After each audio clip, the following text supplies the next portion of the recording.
दिल्ली में किसानों का संघर्ष जारी है और इस समय एक बड़ा संकट खड़ा हो गया है। 111 किसान भूख हड़ताल पर बैठे हैं, जिनमें से प्रमुख किसान नेता डल्लेवाल की हालत अब गंभीर हो गई है।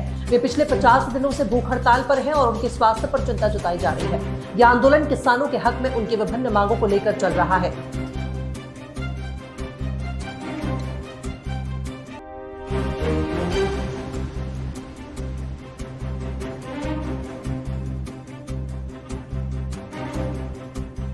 बॉलीवुड की मशहूर अभिनेत्री कंगना रनौत के लिए बड़ी खबर सामने आई है। उनकी आगामी फिल्म इमरजेंसी को एक पड़ोसी देश में बैन कर दिया गया। फिल्म की रिलीज से ठीक पहले इस बैन के कारण कंगना और फिल्म के निर्माताओं को एक बड़ा झटका लगा है। यह फिल्म भारतीय राजनीति के एक महत्वपूर्ण और विवादास्पद समय के बारे में है, जिसमें भारत की तत्कालीन प्रधानमंत्री इंदिरा गांधी की इमरजेंसी अवधि को दर्शाया गया।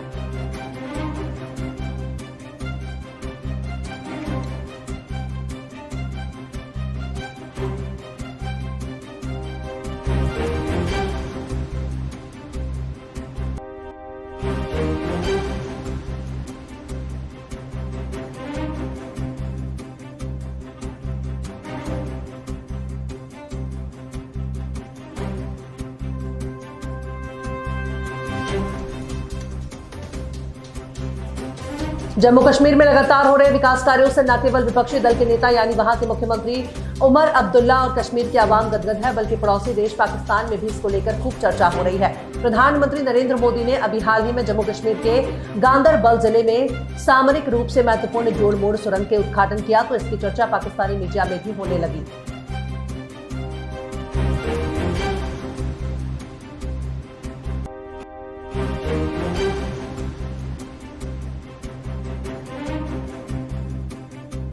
उत्तर प्रदेश के विकास को गति देने के लिए वाराणसी और प्रयागराज को मिलाकर धार्मिक क्षेत्र बनाया जाएगा। इसमें दोनों शहरों को मिलाकर 7 जिले शामिल होंगे।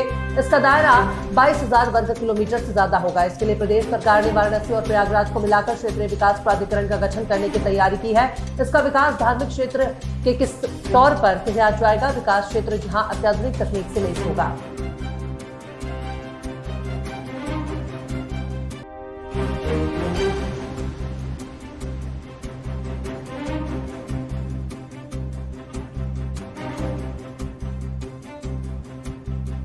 दुनिया में एक और वायरस ने लोगों को जान लेना शुरू कर दिया है। कोरोना और HMPV के बाद इस वायरस के कारण अफ्रीकी देशों में कई लोगों की मौत हुई है।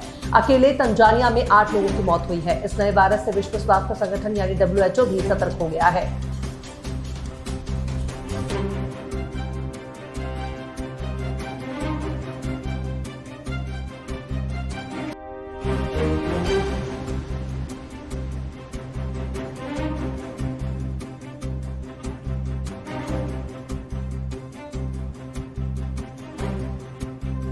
मध्य प्रदेश की धार्मिक नगरी उज्जैन में महाकाल के दर्शन करने आए इंदौर के छात्रों की बस की डंपर से टक्कर हो गई। इस हादसे में 17 छात्र घायल हुए हैं। इस घटना से गुस्साए लोगों ने डंपर पर पथराव भी किया। जानकारी के अनुसार इंदौर के एक निजी कोचिंग संस्थान फिजिकल अकादमी के छात्र छात्राएं बस से उज्जैन महाकाल के दर्शन करने आए थे। जब उनकी बस चिंतामन मंदिर के बाईपास मार्ग से गुजर रही थी, तभी एक डंपर ने टक्कर मार दी।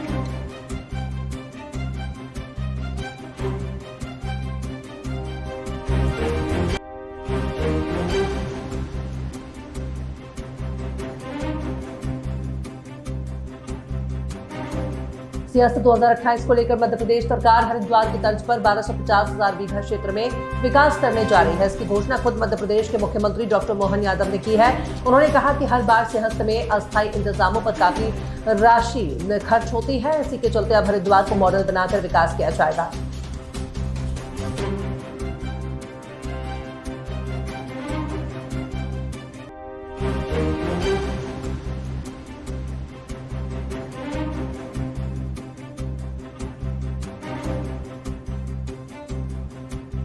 अमेरिका के राष्ट्रपति जो बाइडेन के कार्यकाल के अंतिम दिनों में उनकी सरकार ने भारत को 2 बड़े तोहफे दिए हैं। ये उपहार भारत अमेरिका संबंधों को और गहरा करने वाले हैं और दोनों देशों के बीच तकनीकी और सुरक्षा सहयोग को नई ऊंचाइयों पर ले जाने वाले हैं। द इंडियन एक्सप्रेस की रिपोर्ट के मुताबिक अमेरिका ने भारत के कुछ प्रमुख परमाणु संस्थानों को अपने परमाणु नियंत्रण कानून से बाहर कर दिया है।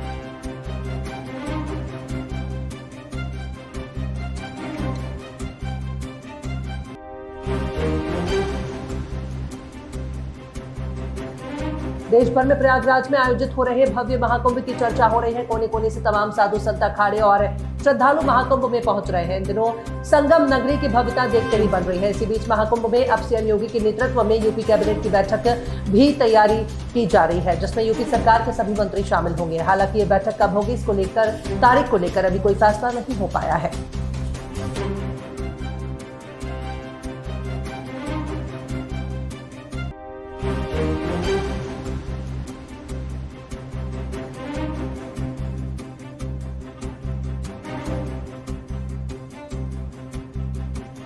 चैंपियंस ट्रॉफी 2025 के शुरू होने से पहले ही दक्षिण अफ्रीका को बहुत तगड़ा झटका लगा है। तेज गेंदबाज एंड्रिक नॉर्थिया चोट के कारण पूरे टूर्नामेंट से ही बाहर हो गए हैं।